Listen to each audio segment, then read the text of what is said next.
नमस्कार। अंग्रेजी के ये जो छोटे छोटे शब्द होते हैं ना, इन, ऑन, एट, सुनने में तो बड़े आसान लगते हैं, पर सच कहूं तो अक्सर यही सबसे ज्यादा उलझाते हैं। एक जरा सा प्रपोजिशन इधर से उधर हुआ नहीं कि पूरे वाक्य का मतलब ही बदल जाता है। तो चलिए आज इस उलझन को हमेशा के लिए सुलझाते हैं। इन, ऑन, इनटू, अपॉन, अरे लिस्ट तो बहुत लंबी है और कंफ्यूजन भी उतना ही ज्यादा।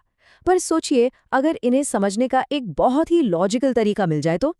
यकीन मानिए, इस चर्चा के आखिर तक इन शब्दों का इस्तेमाल पूरे आत्मविश्वास के साथ करना आ जाएगा। तो चलिए शुरू करते हैं। देखिए, हम इसे 4 आसान हिस्सों में समझेंगे। सबसे पहले हम देखेंगे कि चीजें कहाँ हैं। फिर हम जानेंगे कि वे कब होती हैं।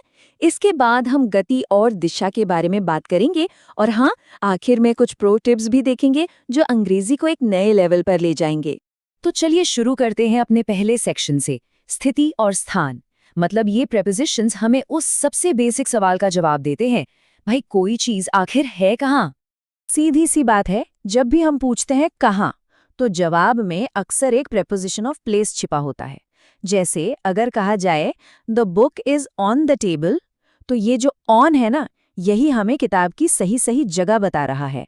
अच्छा, बिटवीन और अमंग का अंतर, ये एक बहुत ही आम कंफ्यूजन है। नियम बहुत ही सिंपल है।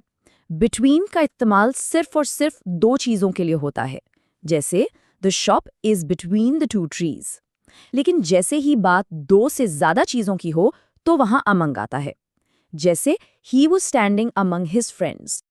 अब जरा ओवर को देखिए, इसका मतलब भी ऊपर ही होता है, पर इसमें एक खास बात है, अक्सर बिना छुए।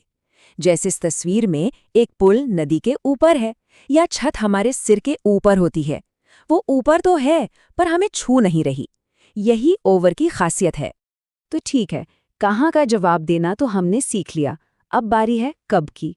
चलिए देखते हैं कि प्रेपोजिशंस समय और किसी काम के ड्यूरेशन को बताने में हमारी कैसे मदद करते हैं। समय के लिए 3 सबसे आम प्रेपोजिशंस हैं, एट, इन और ऑन। और इनका नियम बहुत सरल है। एट का इस्तेमाल होता है एकदम सटीक, बिल्कुल पक्के समय के लिए, जैसे 7 बजे। इन का इस्तेमाल होता है लंबे समय के लिए, जैसे कोई महीना या साल। और ऑन का प्रयोग किसी खास दिन या तारीख के लिए होता है, जैसे सोमवार को या 7 सितंबर को। फॉर और सिंस, ये एक और आम कंफ्यूजन है।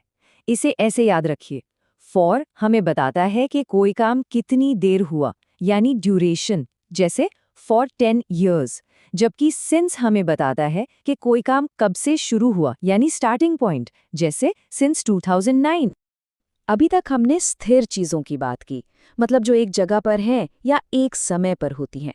अब हम बात करेंगे गति की, मूवमेंट की।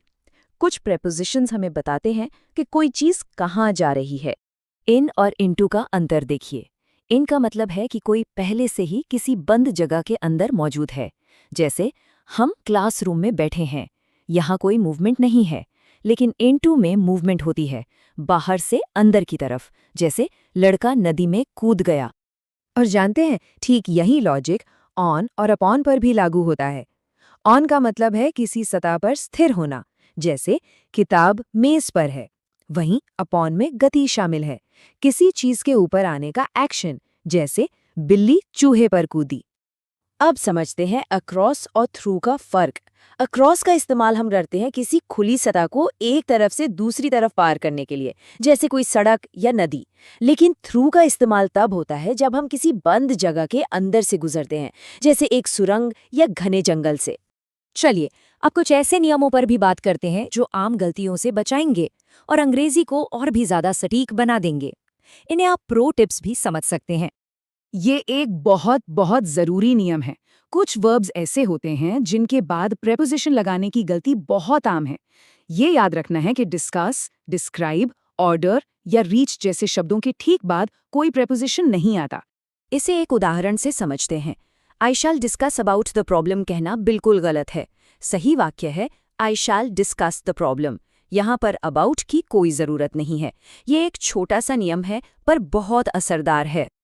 अब एक एडवांस्ड कॉन्सेप्ट देखते हैं।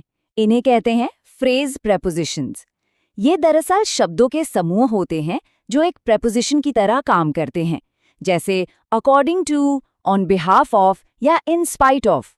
इनका इस्तेमाल करने से अंग्रेजी और ज्यादा नेचुरल लगती है, जैसे according to the news it will rain tomorrow. तो आज की इस पूरी चर्चा का सार क्या निकला?